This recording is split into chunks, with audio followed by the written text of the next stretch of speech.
One thing that I've learned doing crisis intervention work over and over, actually not just crisis intervention work, which includes crisis, but when did fear become your advisor? When did anxiety become your roommate? Fear is a liar. Anxiety is a thief. And one of the things that I see over and over during a critical moment is people using fear and anxiety as some form of guidance, as some form of insight. And part of the problem is fear's a liar. I remember meeting with an individual. He had lost his job, I'm going to say about a month before Christmas. Wife and 3 kids, had nothing to do with him as an individual. It was he just got caught in a political squeeze play at his work. And the result of that was basically no severance.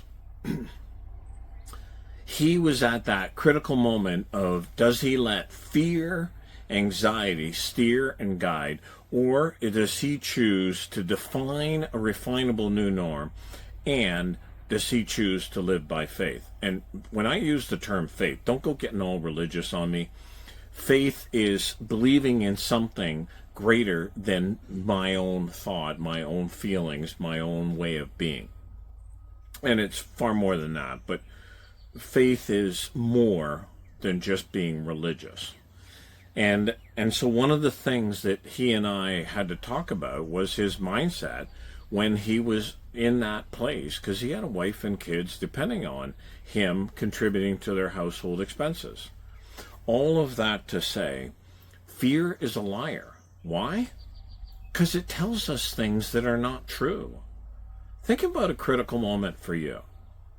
Think about how fear caught you in that moment of, well, what if? Oh, I don't know how. And we exaggerate threats. The other part of it is perception becomes reality, and it is a misperception. And so things get distorted. Added to that, anxiety triggers a whole bunch of, what all alone, what am I going to do with friends? People aren't going to understand. People are going to judge me. And that kind of fear and anxiety roll together so that we lose the ability to live in the present. The result of that, we lose joy. We lose peace and contentment and all those other things that, well, nothing else can give except a grow forward mindset, a positive mindset. And there's 4 anchors to that positive mindset. I call the acronym P.I.E.S. It has to be positive, in your control, environment, and SMART goals. And let me explain. Many people today define what they don't like. Well, I don't like this about my boss. I don't like that about my job. I don't like this and I don't like that. And it goes on with parents and kids and spouses and partners and so forth. What do you like? What do you want? It has to be worded as a positive. The second thing is, is it in your control? Basically, I want my boss to like me more. Not in your control. I want my spouse to love me more. Not so much in your control. Now, what we do determines many times the response we receive. So defining that positive new goal, that positive new norm, is that something that's in your control? And E is the environment. And we see this quickest when we're dealing with people with addictions. One of the problems that many of us have when we're dealing with addictions is the environment. I can't keep hanging out with the same people doing the same things, thinking I'm going to change the behavior. I have to change the environment. And then SMART goals, there are all kinds of them. Just Google SMART goals, but specific, measurable, achievable, realistic, and timely. And our goals have to be SMART to actually grow forward.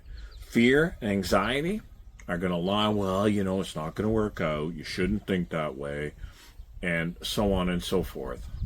The result being we do nothing, which actually means fear and anxiety get worse.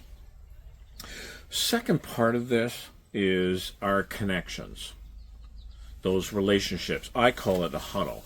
The people you have in the game of life, on the field with you, who you can share your play with, who are in the game with you. Not the people in the stands, the experts telling you what you should think or feel and what you should do. Not that. And part of why we do that is you and I have to have people in the game. Otherwise, we're focused on image management, I call it. But maintaining the image of, yes, I'm okay. Yes, I'm not fearful. Yes, I'm not dealing with anxiety. Meanwhile, inside, that voice is telling us an entirely different story.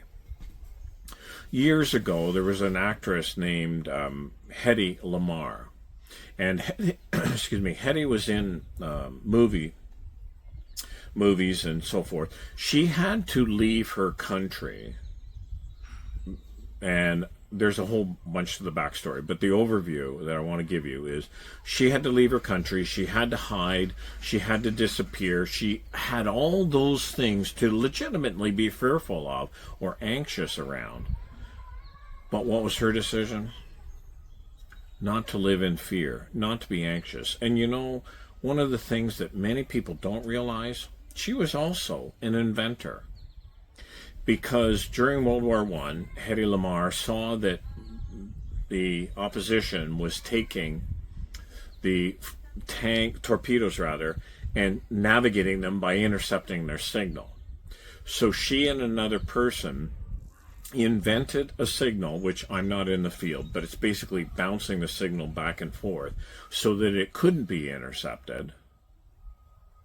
And even though it wasn't used in the technology during World War I, years later, that's what our Bluetooth is based on. Hedy Lamarr, in around 1914, 1917, their plan, they used basically a piano. So that whole signal process is using 88 channels. You have a decision to make whether you let fear be a liar that guides you or an advisor, or whether you let anxiety be your roommate who steals. Or you're a human being. You're not a human doing. Acknowledge that maybe you've been lied to, and maybe you've been stolen from. Maybe anxiety has stolen things. However, you don't need to live in that place.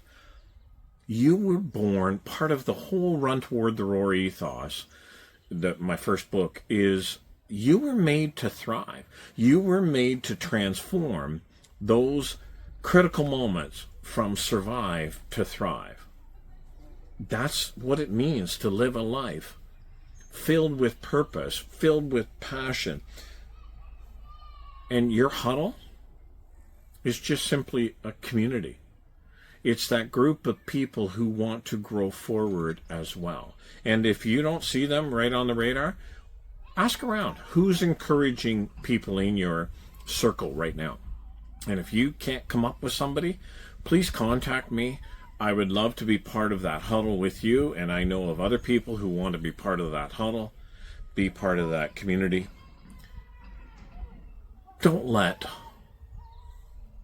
Please don't let lies and thieves, anxiety and fear steer you from that purpose, that passion, those plans for your life. Love to be an encourager, but either way, take one action to address a fear or an anxiety and just watch what happens. I read a book title not that long ago. In order to walk on water, you got to get out of the boat. And there will be all kinds of people complaining if you and I are not successful. But we're the ones who stepped. Be that person. Step forward towards your focus.